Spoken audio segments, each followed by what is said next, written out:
Well, good morning. I'm going to continue reading from chapter 2 of Joseph Campbell's Primitive Mythology. It's a long chapter. Seems like it never ends. We are in section 6 now, the impact of old age. This is going to be a pretty short reading, I think. Maybe not. All right, let's get on with it. Death is foreshadowed by the first signals of old age, which appear even today too soon for pleasure. How much sooner in the primitive past, when the woman of 45 was a hag, and the warrior of 50 an arthritic cripple. When, moreover, disease and the accidents of the hunt and of battle were everyone's immediate experience. Death was a mighty presence, who had to be faced boldly, even within the safest sanctuary, and whose force had to be assimilated. An East African vision of this great lord of the world emerges from a folk tale of the Basumbwa tribe of the Victoria Nyanza district. The tale is of a young man whose dead father appeared to him, driving the cattle of death, and conducted him along a path going into the ground as into a burrow. They came to an area with many people, where the father hid his son and left him. In the morning the great chief Death appeared. One side of him was beautiful, but the other rotten, with maggots dropping to the ground. Attendants were gathering up the maggots. They washed the sores, and when they had finished, Death said, "The one born today will be robbed if he goes trading. The woman who conceives today will die with the child. The man who works in his garden will lose the crop. The one who goes into the jungle today will be eaten by the lion." But the next morning Death again appeared, and his attendants washed and perfumed the beautiful side, massaging it with oil. And when they had finished, Death pronounced a blessing. "The one born today, may he become rich. May the woman who conceives today give birth to a child who will live to be old. Let the one born today go into the market. May he strike good bargains. May he trade with the blind. May the man who goes into the jungle slaughter game. May he discover even elephants, for today I pronounce the benediction." "If you had arrived today," said the father to his son, "many things would have come into your possession. But now poverty has been ordained for you, so much is clear. Tomorrow you had better go." And the son departed, returning to his home. Very far from Africa, in the mid-Pacific islands of Hawaii, the land of the dead was also thought to be entered through clefts in the earth. These were called casting-off places, and there was one for every inhabited district. The soul arriving found there a tree with a gathering of little children around it, who gave directions. One side of the tree looked fresh and green, but the other dry and brittle, and according to one version of the adventure, the soul had to climb to the top by the brittle side and descend by the same to a level where the children would direct it. If a green branch were taken, it would break and the soul fall to annihilation. According to a second version, however, it was a branch of the green side that should be grasped, which then would break and hurl the soul quickly into the labyrinth that leads to the underworld. It is a telling image, this of the tree with the deceptive branches standing at the entrance to a realm where what would seem to be dead must be known to be living, and what to be alive dead. It is an image of the hope that has everywhere enabled the old to enter willingly the dark gate. And yet not all can pass. Only those who understand the secret of death, which is that death is the other side of what we know as life, and that just as we must leave childhood when entering upon the duties of maturity, so life when going on to death. The Hawaiians had several images of the afterlife. Many souls had no abiding place, but only wandered over the wastelands of the world and occasionally entered some living person. Others went into the bodies of sharks, eels, lizards, or owls, and might then become guardians or helpers of the living. But for those who were perfectly successful in the transit of the deceptive tree, there were abiding places according to rank, for the Hawaiians were meticulous about rank. And in these privileged realms sports were played, dangerous sports, as they had been in life, and there was food in abundance requiring no cultivation, fish and taro, yams, coconuts, and bananas. The highest of these afterworlds was in a flaming crater at the top of the mountain of the volcano goddess Pele, where there was no pain, only sheer delight. The atmosphere of this Polynesian warrior paradise corresponds to that of the warrior hall of the Germanic god of warriors, Wotan, Odin, Othin, to which the Valkyrs bore the heroic slain. And what is the sport of the champions when they are not fighting? We read in the 12th century prose Edda of the Icelandic warrior poet Snorri Sturluson. Every day, as soon as they are clothed, they put on their armor and go out into the court and fight and fell each other. That is their sport, and when the time draws near for their midday meal, they all ride home to Valhall and sit down to drink. The Valkyrs, Odin's daughters, there attend to the flagons and table service. Gold illumines the hall, and swords are used instead of fire. The Hawaiian tree with the deceptive branches, of which one side seems to be alive and the other dead, suggests the Eddaic world ash, Yggdrasil, whose shaft was the pivot of the revolving heavens. With the world eagle perched on its summit, 4 stags running among its branches, browsing on its leaves, and the cosmic serpent gnawing at its root. The ash, Yggdrasil, suffers anguish more than men can know. The stag bites above, on the side it rots, and the dragon gnaws from beneath. It is the greatest of all trees and the best, the ash where the gods give judgment every day. Its limbs spread over the world and stand above heaven. Its roots penetrate the abyss, and its name, Yggdrasil, means the horse of Ig, whose other name is Odin. For this great god once hung on that tree 9 days in the way of a sacrifice to himself. I ween that I hung on the windy tree, hung there for nights full 9. With the spear I was wounded, and offered I was to Odin, myself to myself, on that tree, that none may ever know what root beneath it runs.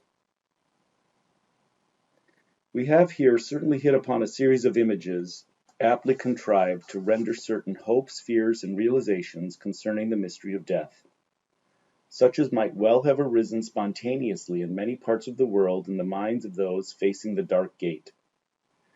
Or since these images of the tree or man that is at once dead and alive do not appear in isolation, but always amid comparable contexts of associated motifs, should we not look for signs of a prehistoric distribution of the syndrome from a single myth-making center to the rest of the world? In the puberty rites, we found the imagery of the androgyne associated with a tree or great pole. Here we again have the tree, and again a dual association, not the duality of male and female, but that of life and death. Are these two dualities mythologically related? To realize that they may indeed be linked, one need only think of the Bible story of the first Adam, who became Adam and Eve and fell by the tree, bringing into the world both death and its counterbalance, procreation. Add to this, then, the figure of the second Adam, Christ, by whose death on the tree eternal life was given to man, and a key to the structuring of the many-faceted image will have been found. It is a threshold image uniting pairs of opposites in such a way as to facilitate a passage of the mind beyond anxiety. But then, may it not have emerged independently in many parts of the world as a naturally given poetic inspiration? The associated notion of the underworld as a realm of the dead, entered by a cleft or burrow in the earth, would seem to be natural enough also. Likewise, the related themes of the labyrinth and abyss of water. We have already recognized these as possible imprints from the period of the infant's view and experience of the world. And so, once again, we are brought to the delicate psychological problem of the force of the imprints of infancy and Bastian's theory of the elementary ideas.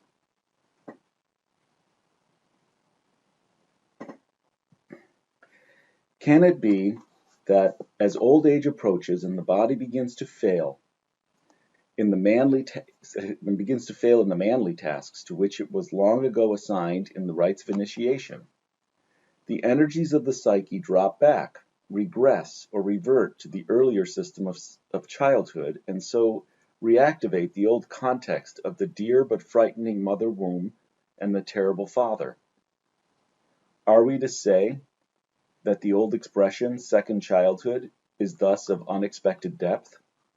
Or is it rather that, as age approaches, the mind begins everywhere to withdraw from the local system of interests, having by now, so to say, used them up, moving on in its natural anticipation, since man is the one animal that knows of death's approach, to an anxious brooding on the mystery of the next threshold, which indeed can hardly be said to be a function of the local scene, but is the same for all mankind.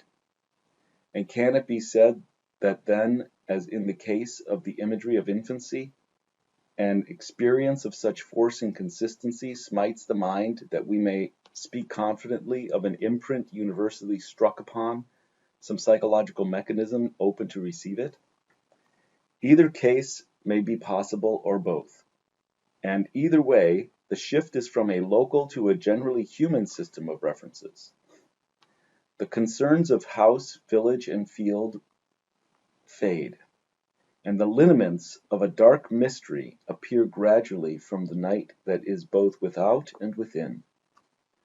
The mind is summoned to a new task, one, however, which, like suffering and rapture, is a grave and constant factor in the experience of the human race. And the force of this factor in the shaping of myths, even among the remotest peoples, surely is to be held in the reckoning of our science.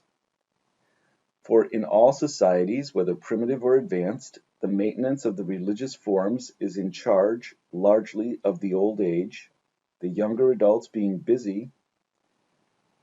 For in all societies, whether primitive or advanced, the maintenance of the religious forms is in the charge largely of the old, the younger adults being busy with the physical maintenance not only of themselves and their children, but also of their parents and grandparents.